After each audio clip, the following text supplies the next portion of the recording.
मैं पूछता हूं आपने कहां देखी? हमने मोबाइल पे देखी।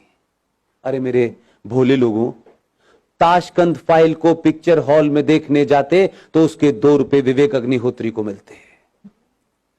विवेक अग्निहोत्री जैसे लोग बड़ी मुश्किल में तो हैं, लेकिन हम उनको इनडायरेक्ट भी ताकत नहीं दे सकते। वो किन किन से लड़ रहा है, किन हालात में बना रहा है, और उसके बावजूद डिस्क्रिमिनेट करने वाली ताकतें उसका डिस्क्रिमिनेशन कर रही हैं। लेकिन 90 करोड़ में से 10 करोड़ लोग तय कर लेते कि इसकी फिल्म देखने जाएंगे, क्या फर्क पड़ता है यार, हमारा नॉलेज ही बढ़ जाएगा, वो ओरिजिनल डॉक्यूमेंट ही देखने को मिल जाएंगे, क्या फर्क पड़ रहा है। एक बार तय कर लेते। वो अब कश्मीर फाइल बना रहे हैं। कैसे बना रहे हैं मैं जानता हूं। जरूरी नहीं है कि हर चीज का ढंडोरा पीटा जाए ढम ढम करके तभी होगा। दूसरी ताकतें इतना मजबूत करती हैं उनको कि पैसा वहीं बट रहा है पूरे उसमें। पूरी फिल्म इंडस्ट्री 2 हिस्सों में खड़ी हुई है, लेकिन जो आपके साथ है वो ताकत में नहीं है।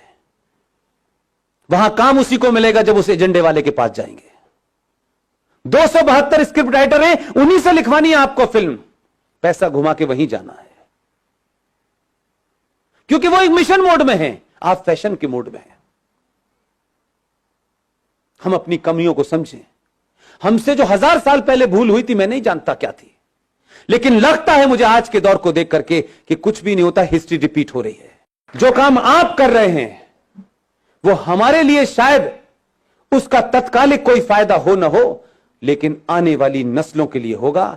यह तय होगा कि 20 साल के बाद मेरे बच्चे टोपी लगाएंगे, मेरी बेटियां बुर्का पहनेंगी या नहीं पहनेंगी। अगर नहीं चाहते हैं तो ताकत से खड़े होइए। वो कौन है, कौन नहीं है, कैसा है, बुरा है, अच्छा है, यह महत्व नहीं है। इस समय कई सवाल पूछने का समय नहीं है। दूसरे सवाल नहीं पूछ रहे हैं, पूरी दुनिया में है। पाकिस्तान नेशनल असेंबली का चेयरमैन चिट्ठियां लिख रहा है सऊदी अरब को। 2.5 लाख की रैली निकल रही है उस बांग्लादेश को जिसे आपने चड्डी बनियान पहनना सिखाया है। नंगे घूम रहे थे वो, जिनकी आधी आबादी आपके मुल्क में है, और आपके मुल्क में सत्ता लोभी लोग उनको कह रहे हैं इनको रखो, ये हमारे दबान है, क्योंकि इन्हीं से हमें वोट मिलेगा और इसी हम सत्ता में रहेंगे। यही कारण रहा होगा 1000 साल पहले भारत के गुलाम होने का, जो आज दिखाई देता है मुझे। कैसे कैसे नारे लग रहे हैं इस देश के अंदर। हर राज्य एक अलग अलग बात कर रहा है। कोई यूएनओ चिट्ठी लिख रहा है, आपके लोगों की गिनती ज्यादा है उसमें। वही ताकतें बाहर निकल रही हैं। सबके नाम नहीं लेना चाहता, इतने महान नहीं उनका नाम लूं मैं, लेकिन राष्ट्र को आपकी जरूरत है। और आप समझ लीजिए, हम सब लोग इतने बेहया हो चुके हैं, इतने बेगैरत हो चुके हैं कि हम जरा सा अगर हमारे आदमी में कहीं कमजोरी हो गई, जरा सी कहीं हल्का सा भी वो कमजोर पड़ा, हम पहले लोग हैं जो ये कहेंगे। हम बहुत कह रहे थे यार इतना नहीं करना चाहिए था, देखो देखो इसने इतना ज्यादा कर दिया था, हम इतने मक्कार लोग हैं। हम उसके बुरे वक्त में, क्योंकि ये उसका बुरा वक्त नहीं है, ये देश का और राष्ट्र का बुरा वक्त है। इस वक्त कुछ भी नहीं सोचना है मुझे, न मैं सोचना चाहता हूं, न मेरी कोई महत्वाकांक्षा है। हम अगर 5 लोगों को जगा सकते हैं तो 5 को जगाएं, क्योंकि हमारे यहां कुछ लोग सो नहीं रहे हैं, हमारे यहां जगे हुए लोग भी सोने का बहाना कर रहे हैं। लिहाजा ऐसे सम्मेलन हर दिन होने चाहिए, हर जगह होने चाहिए, सड़कों चौराहे पर होने चाहिए और खुले में होने चाहिए, ताकि एक बार में लाखों लोग सुने। इसकी यह महत्वता नहीं है कि इसमें कौन बोलने आया है, कौन चीफ गेस्ट है, कोई ना कोई आता रहेगा। और आपने सोचा भी नहीं होगा कि इस देश में 15-20 लोग इसी समय देश के अलग अलग कोनों पे बोल रहे हैं। उनका किसी पार्टी से कोई संबंध नहीं है, वो किसी पार्टी के ऑफिस नहीं गए। हमारा राष्ट्रवाद राज्यसभा की कुर्सी तक महफूज नहीं रहना चाहिए। अब हम राज्यसभा में आ गए तो हमारा राष्ट्रवाद पूरा हो गया, अब हमें सत्ता की मलाई खानी है। उससे पहले हम बहुत राष्ट्रवादी थे। मैंने कई लोगों को रातों रात बदलते देखा है पिछले 6 महीने में, माफ कीजिएगा। एकदम दुकान बंद हो गई है उनकी, अब वो पॉलिटिकली करेक्ट हो गए हैं।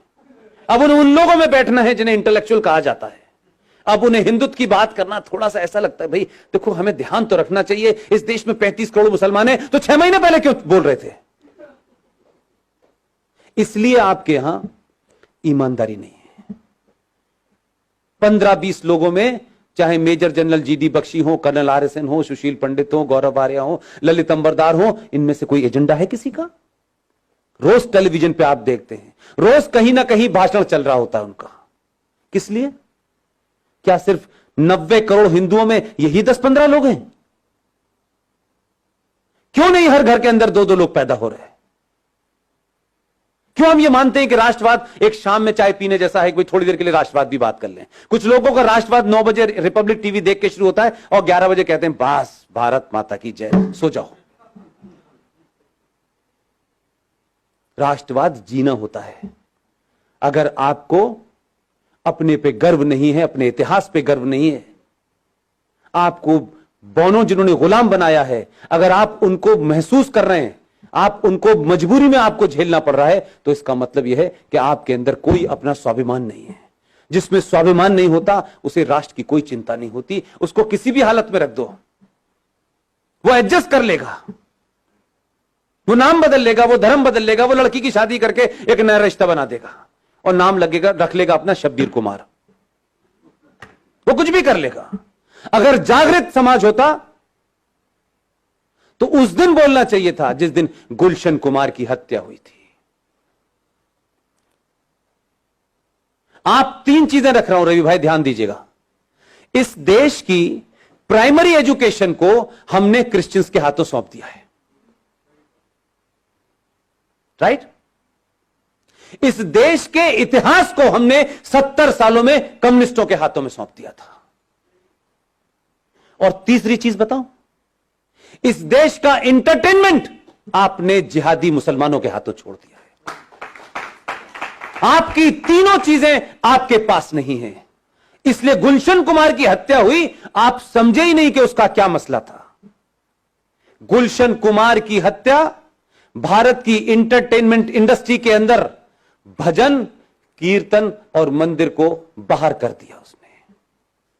और अब मौला रे मौला होता है, लड़की हिंदू घर की होती है, लड़का मुसलमान घर का होता है। हर फिल्म में बताया जाता है इस्लाम कितना अच्छा है, हर फिल्म में बताया जाता है कि मुसलमान कितना अच्छा होता है। आपकी नई जनरेशन इसी चक्कर में गफलत में है। ना आपने खुद इतिहास लिखा है, ना प्राइमरी एजुकेशन आपके पास है, ना ही इंटरटेनमेंट का कोई नैरेटिव आपके पास है। इसलिए दिवाली पे सलमान की पिक्चर रिलीज होगी,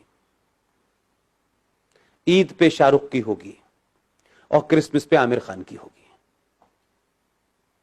आपकी फिल्म कहां बन रही है, कैसे बन रही है, पता नहीं है। हम अपने आइकॉन नहीं ढूंढते। और कोई आदमी राष्ट्र के लिए बिना किसी लालच के कोई काम भी कर रहा होगा तो सबसे पहले हमें उसी के अंदर कुछ नुस्ख निकालना होता है। हम उसको कैसे मजबूत करें इसकी हमें चिंता नहीं होती। हम एहसान करते हैं। हमारे दोस्त, बड़े अजीज, बेहतरीन इंसान विवेक अग्निहोत्री ने फिल्म बनाई ताशकंद फाइल। आपको कुछ कुछ चीजों का अंदाजा है? इस बार के एक बड़ा अवार्ड मिलता है, उस अवार्ड में 2 ही फिल्में फाइनल हुई लंबी 10 फिल्मों में से। एक कोई गिल्ली डंडा फिल्म बनी थी, क्या बनी थी, कुछ गली बॉय, एक वो थी और एक ताशकंद फाइल थी।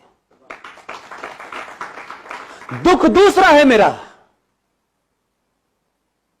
सत्ता बदली लेकिन अभी व्यवस्था नहीं बदली है। जिस मोहतरमा ने नरेंद्र मोदी को चिट्ठी लिखी 50 लोगों के साथ में सूड और मक्कार इंटेलेक्चुअल्स के नाम पर, उस बंगाली महिला वो उसकी चेयरमैन थी। उसने ताशकंद फाइल को इसलिए नहीं लिखा कि उसने प्रधानमंत्री को चिट्ठी लिखी थी कि इस मुल्क में इंटॉलरेंस बढ़ गई है और हिंदू गुंडागर्दी सबसे ज्यादा हो गई है। तो विवेक अग्निहोत्री की फिल्म को उसने फाइनल नहीं होने दिया और गली बॉय को दे दिया।